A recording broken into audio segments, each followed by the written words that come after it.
Magandang hapon po. Ayan, sorry, super late na tayo. Ah, tinitira ako sa mga technical kaya hindi ako maganda tuto. Wala dito si Jeron kaya wala mag-assist sa akin. So, ayan po, purihin po ang Panginoon, November 22, 2024. Tayo po ay manalangin. Praise the Lord. Panginoon, salamat po. Dakilang Diyos, salamat po sapagkat isang muling pagtatagumpay po ang makapag-share kami na yung mga katotohanan na yung mga salita sa aming mga kaibigan. Dakilang Diyos, aming kang pinupuri, niluluwalhati, dinadakila, o Diyos, ang iyong pangalan. Panginoon, muli salamat po sa mga bagay na kung anong meron kami, Panginoon, sapagkat ang lahat ng bagay ay mula sa iyo, lalo't higit ang aming lakas.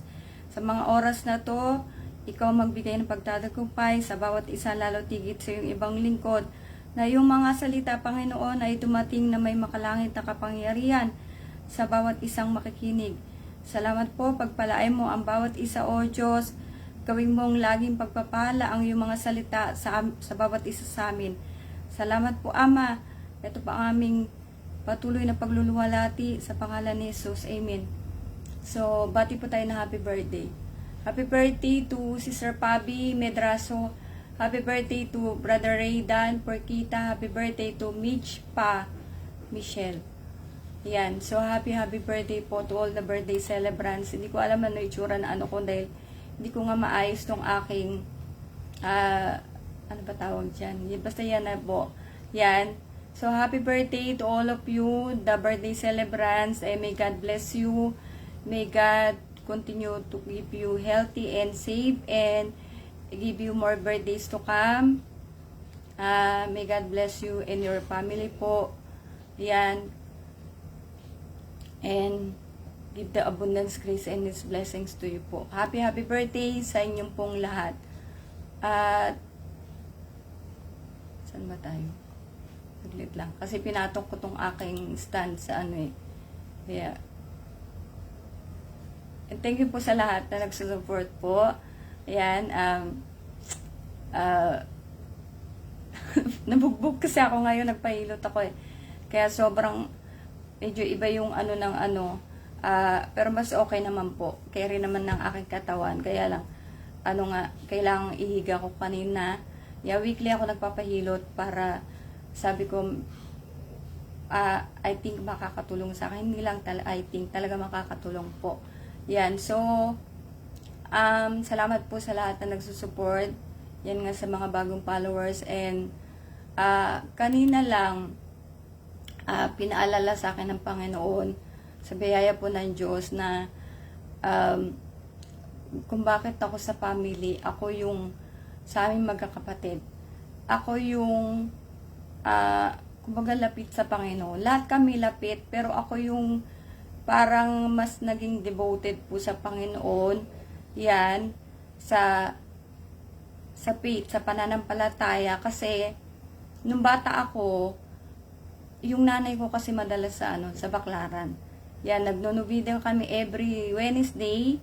Talagang regular yan. And naalala ko pa yata, si nanay lumuluhod kami. Hindi ko na masyadong ma-recall. Pero, regular kaming nasa Baclaran. Ako yung lagi kasama ni nanay. Kaya, siguro nakasanayan ko na, ayun ba, kumbaga napalapit ko sa Panginoon kasi nasanay nga ako sa Kanya na lagi niya akong kasama. So, yun po yung pahayag sa akin ng Panginoon kanina kung bakit ako sa aming magkakapatid ang mas higit nga na parang devoted to pay, to prayer, parang ganon, at malapit sa Panginoon. Purihin po ang Panginoon, bagamat kami, yan, nagkataon lang na iba yung naging sitwasyon ko po. So, ang title po ng ating pagbubulay ng mga salita, ng kanyang mga salita ngayong araw na to ay yung hindrances sa ating mga faith. Hindrances in our faith ito po yung mga hadlang sa paglago natin sa pananampalataya kahit sa mga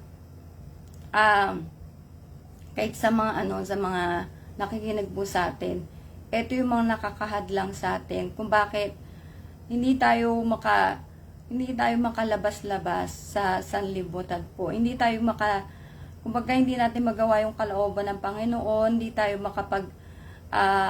kumbaga makapaglingkod ng seryoso sa Diyos, yung mauna natin siya. Sabi ko nga, 'di ba, Matthew 6:33 po, na laging may hadlang po para magawa natin po yung kalooban ng Panginoon. Purihin po ang Panginoon. So, in James 1:19 NIV, my dear brothers and sisters, take note of this. Everyone should be quick to listen, slow to speak, and slow to become angry. So, napakahalaga din kasi talaga yung yung sabi niya, everyone should be quick to listen, slow to speak, and slow to become angry. Lalo na yung pakikinig po ng salita ng Diyos. Sabi ko nga, ako, by the way, bago ko kasi pag napapasi ko sa sa live ko po, na ano ba tawag doon, nagbabakal or sabi ko hindi ko alam ang internet, yan, or talaga sadyang ganyan na po, or may technical problem sa cellphone ko, hindi ko po alam, kaya sana po maintindihan nyo po, po.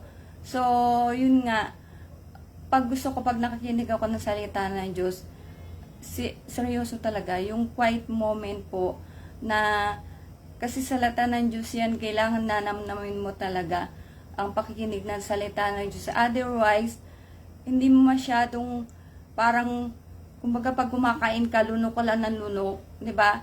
Hindi mo na yung parang nararamdaman yung nalalasan yung masarap na kinakain mo. Kasi lunok ko lang dire-diretso sa tiyan di ba? Tsaka hindi mo parang nadadigest maigi. Kasi pag kumakain daw tayo, okay din yung mabilis kumain. Pero mas maganda daw yung minunguya mo maigi para mas syempre maramdaman, tsaka mas okay daw yun, para mas healthy daw yun. Ayon po sa napanood ko na po. So, ganyan din po sa salita ng Diyos, diba? At, yun nga, sabi niya, slow to become angry. Yeah, pag nakikinig ka talaga ng salita ng Diyos, binago ka na ng Panginoon, hindi ka na rin, sabi ko nga ako, nakalimutan ko na yung salitang galit. Yan po. Or baka dahil pagod na ako magalit, hindi ko alam, yun po. So, yung nga, slow to speak, yan. Iba ka na talaga. Yan po. Marami ka mapapasin sa sarili mo na ibang tao ka na. Purihin po ang Panginoon. Mark 4:15, Easy English Bible. Some seeds fell on the path. That is like some people who listen to the message, but then Satan comes and he quickly takes the message away from their minds. So, ito nga po yung nahasik sa daan. 'Di ba? So, syempre pag sa daan wala namang, hindi nga sa matabang lupa kaya kumbaga hindi, kumbaga yumabong, parang ganyan po. So, sabi niya yung nga, Satan comes and he quickly takes the message away from their minds. Kunyari, ito, nakikinig kayo ng salita ng Diyos. Pero, maya-maya lang, pagka nakaisip tayo ng ibang papanoorin or nakakalimutan po natin yung mga salitang napakinggan natin. Yan po.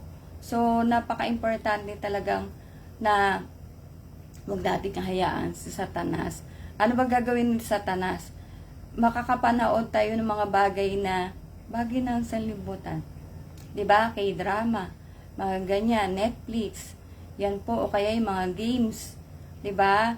Yung mga drama, kung ano-anong drama, mahilig tayo sa drama. Nanay ko mahilig sa drama Yung mga teleserye, 'di ba? So ako, biyaya ng Panginoon, hindi ako nagtagal sa ganyan. Dahil maraming commercial dito sa Pilipinas na po. So, sabi dito sa Joshua 1:8 NIV, keep this book of the law always on your lips, meditate on it day and night, so that you may be careful to do everything written on it. Then you will be prosperous and successful. Yan po. Kaya nga, ugaliin po natin na bulayin po ang salita ng Diyos at ganapin po ang salita ng Diyos. Hindi pwedeng ikaw ay bumabasa lang, nakikinig lang at hindi ka po gumaganap. Kailangan ginagawa mo talaga kasi hindi mo rin, pag di mo pinractice yung nabasa mo, baliwala po. 'Di ba? Sabi niya, meditate on it day and night. 'Di ba? Minsan tamad talaga tayo magbasa ng Biblia dahil kahit naman ako before, yan, nakakatulugan ko rin, pero ano kasi, it's a practice po na ugaliin mo na talaga, routine mo na. At bago ka magbasa ng Biblia po ay manalangin na, Panginoon, bigyan mo ko ng tamang kaisipan, ng puso, ng isip na para maunawaan ko ang iyong mga salita, yan, at hindi ko lang, kumbaga, mabasa, ito ay gagawin ko, yan po.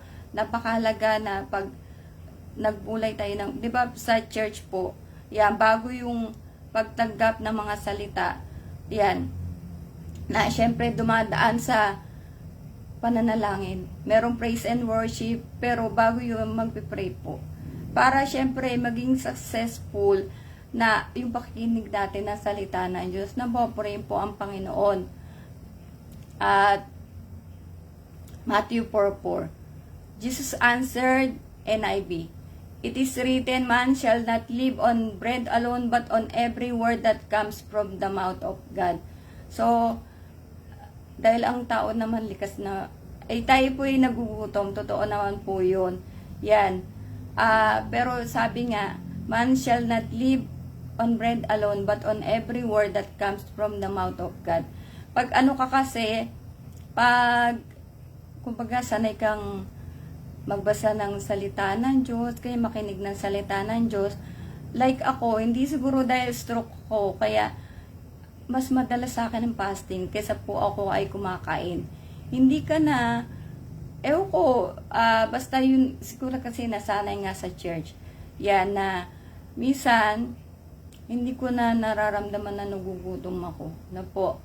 Yan. At tayo po ay, pag natutunan natin yung mga bagay na para sa Diyos, yung nga kakalimutan mo yung salaman, di ba, yung magugutom ka, ganyan, ano na yan, it's a practice na talaga eh.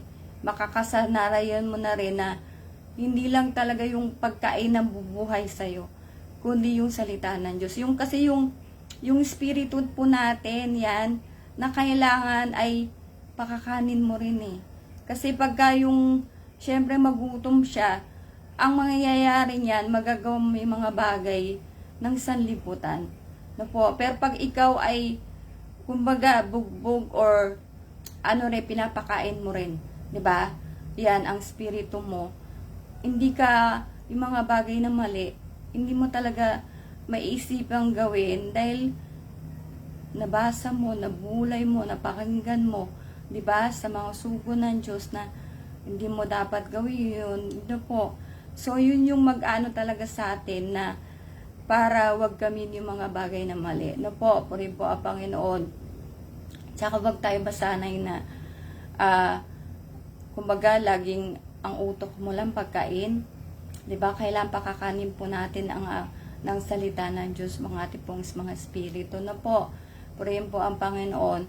At sabi sa 1 Corinthians 15:33, NIV, do not be misled.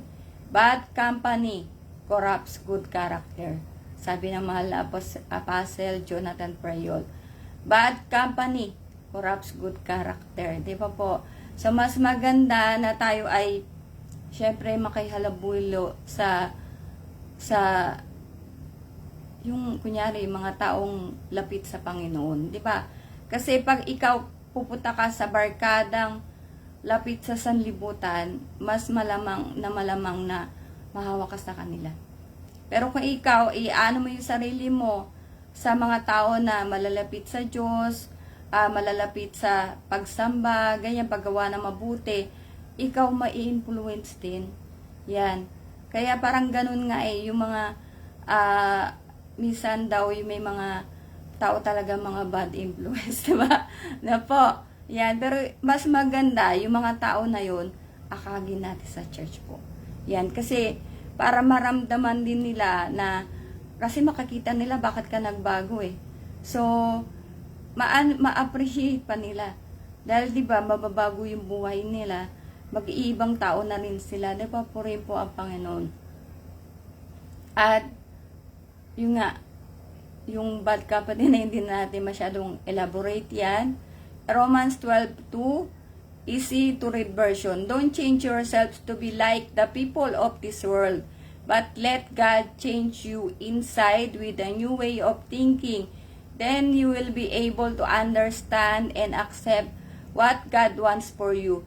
You will be able to know what is good and pleasing to Him and what is perfect po. So sabi niya, don't change yourselves. Ay, hallelujah. Saglit po. Saglit lang. Nakalimutan ko. Di ba? Puro technical lang ano sa akin ngayon. Yan. Thank you, Lord. Okay. Yan. So, do not change yourself to be like the people of this world, but let God change you inside with a new way of thinking. Mas maganda po pabayaan natin ang Panginoon na baguhin tayo. Kasi pag nakikipaglaban tayo sa Panginoon, sa gusto ng Diyos, para sa ating mga sarili po, talaga hindi tayo mababago. Yan. So, ang kaisipan kasi ng sanlibutan, kaisipan po ni Satanas. Diba? So, dapat hindi na natin, kumbaga alam na po natin yan. Ang sanlibutan, ano ba mga ginagawa ng sanlibutan, di ba? So, yung mga bagay na gusto ni Satanas, yan. Kaya, para nga marami si Satanas kasama po sa impyerno. Di ba? Ayaw ni Satanas na punta ka sa church. Ayaw ni Satanas na makikinig ka ng salita ng Diyos. Ayaw ni Satanas na ikaw ay sasamba. Ayun nga, punta ka sa church.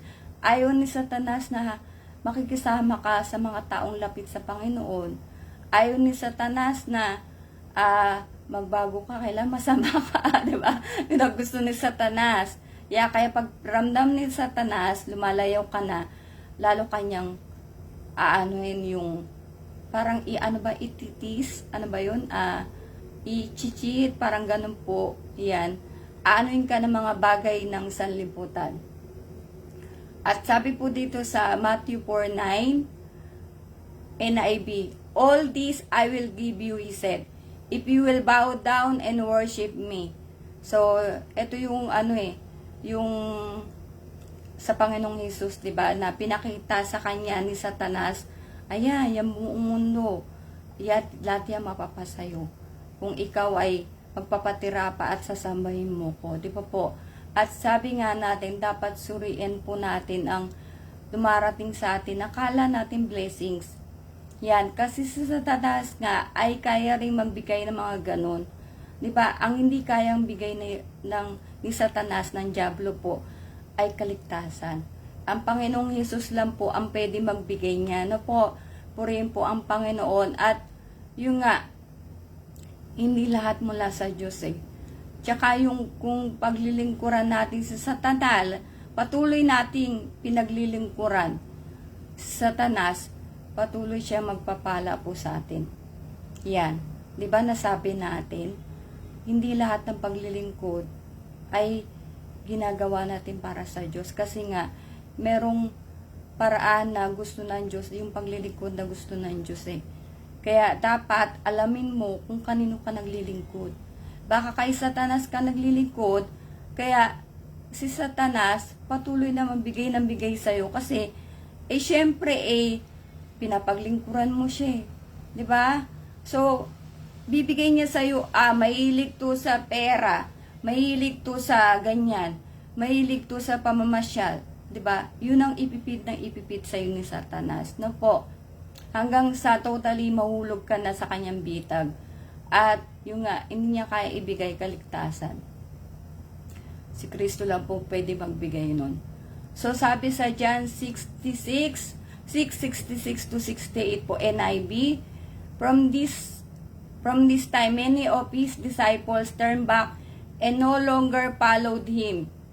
You do not want to live too, do you? Jesus asked the 12. Simon Peter answered, Lord, to whom shall we go? You have the words of eternal life. Ito po yung nagpakain ng Panginoong Hesus ng pinakain niya yung 5,000. 'Di ba?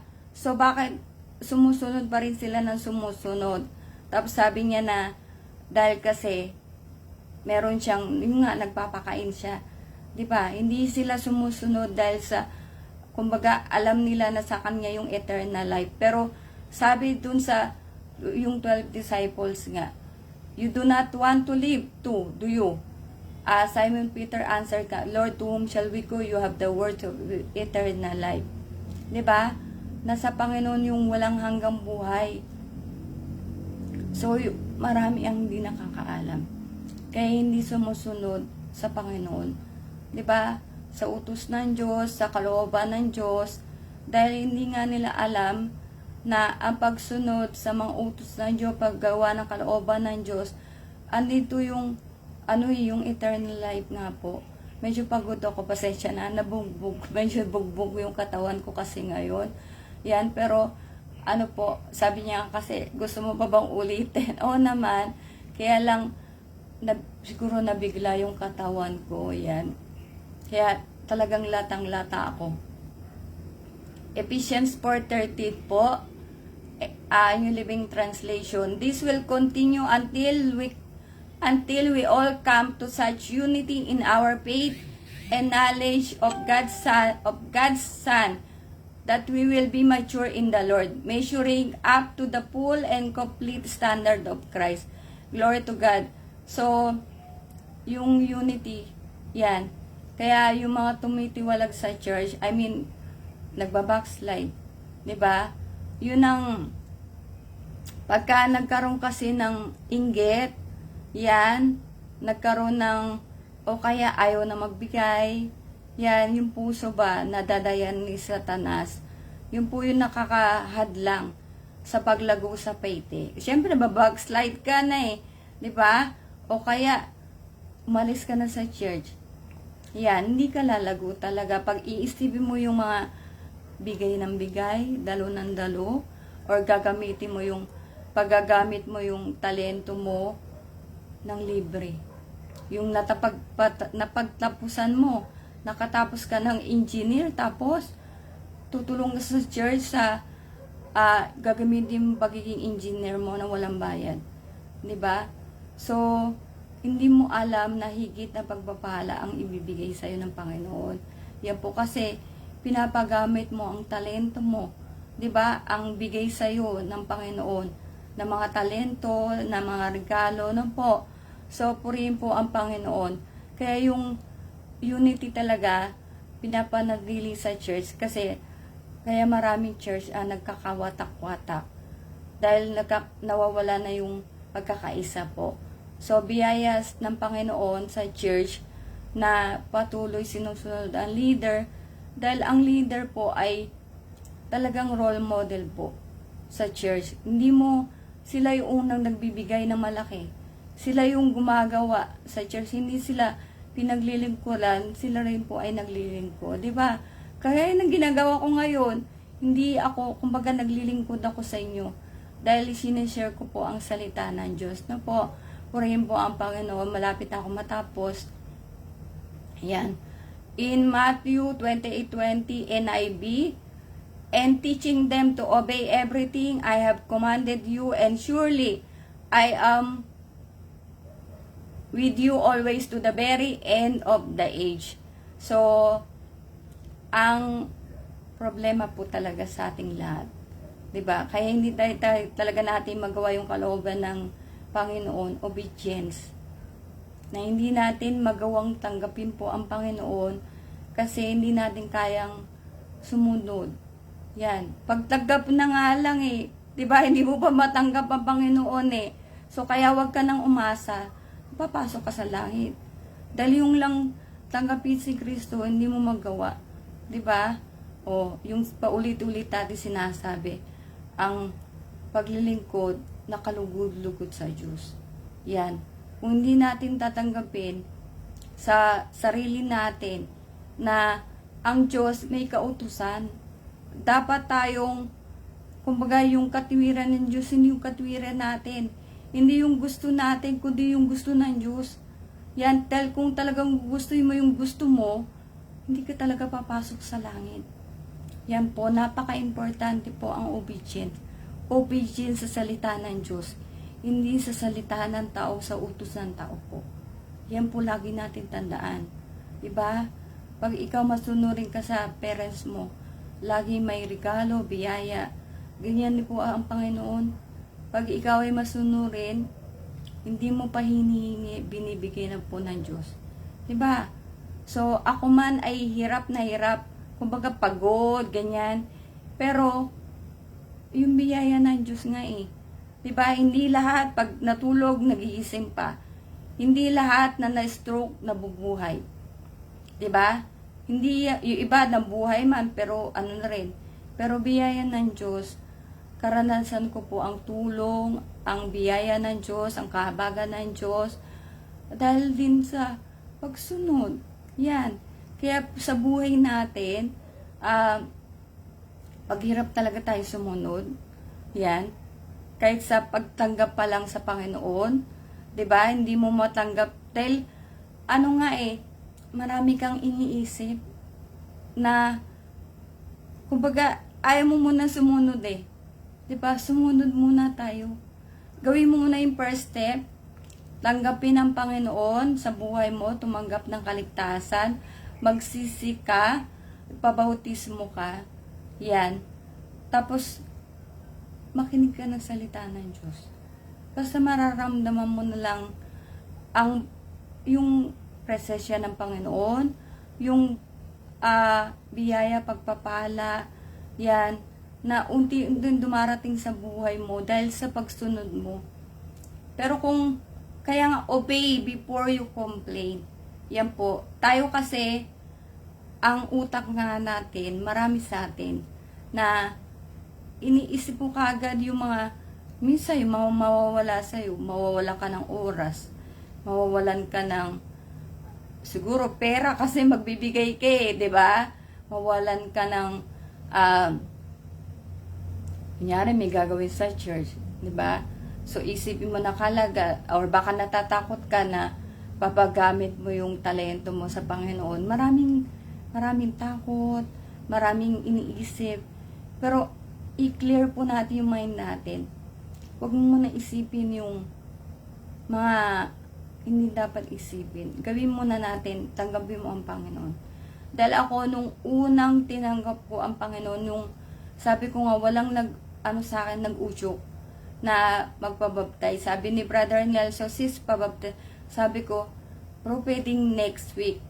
Sa sunod, yun na parang next week yata sabi ko. Binulay ko lang na, Lord, pag ako magpapabaptize, eto na yun. At hindi po ako nagkamali. 'Di ba? I mean, hindi ko rin nilabag yung sarili kong sinabi. Kasi ang Diyos na yung nag-ano sa akin eh. Na nagpatunay, ano ba tawag doon? Basta yun, nagpatunay na, anak, hindi ka nagkamali ng binili mo ko. 'Di ba? Yan. No po, naiyak tayo dyan.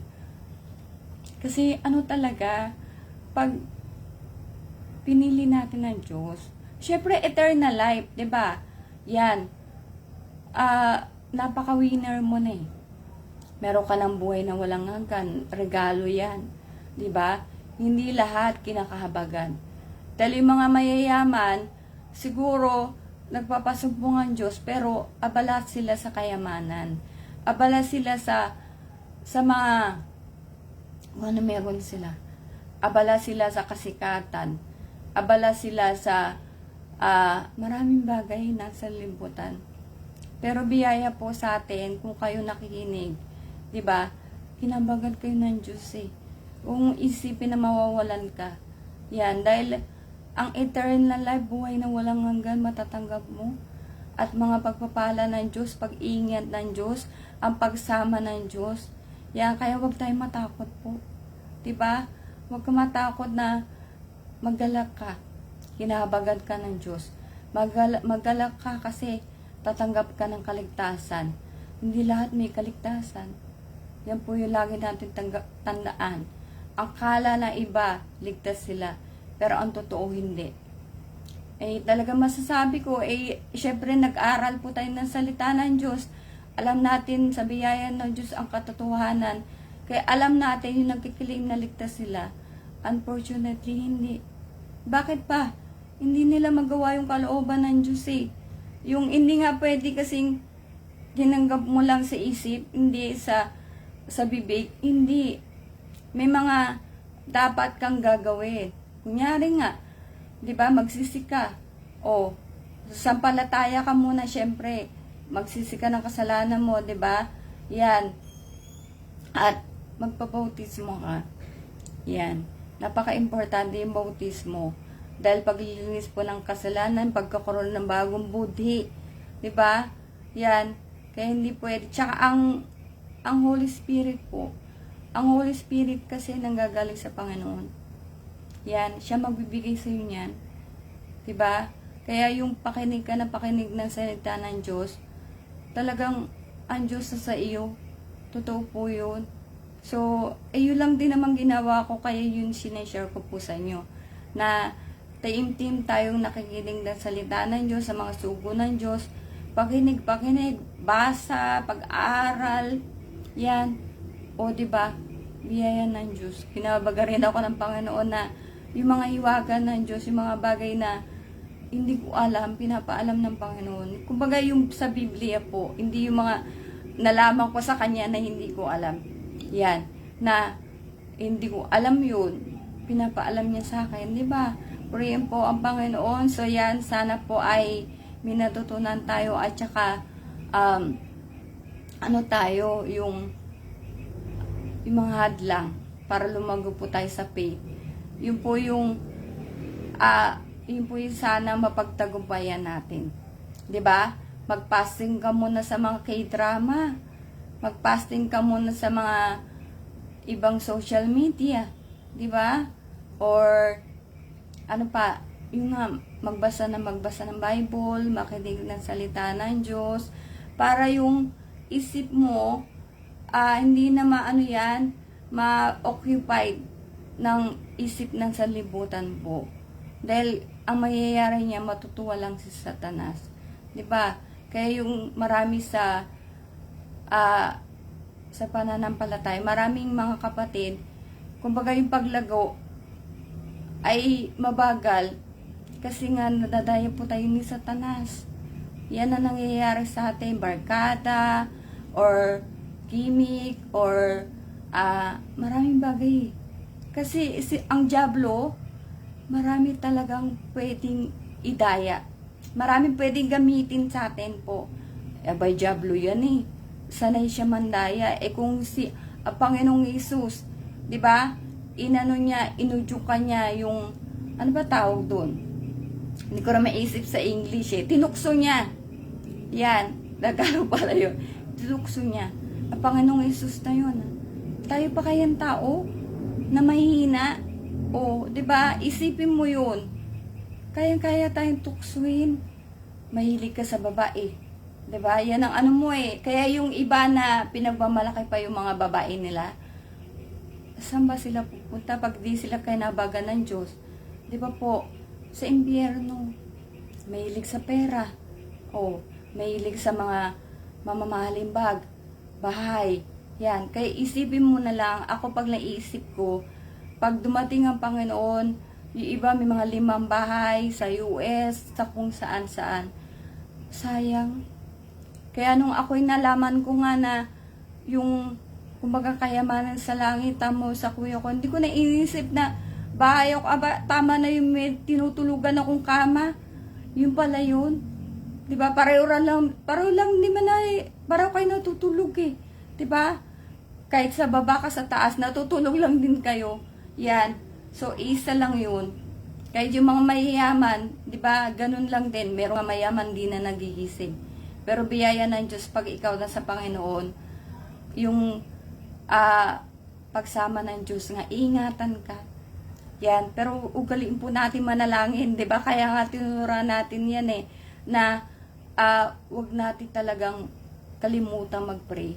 Mag-pray ka na mag-pray, ang Diyos nakikita ang puso natin, ang yung talagang sincere na hinahanap po siya. Na po, at yung wag na tayo magpatumpik-tumpik. na sabi ko 2 years, opo.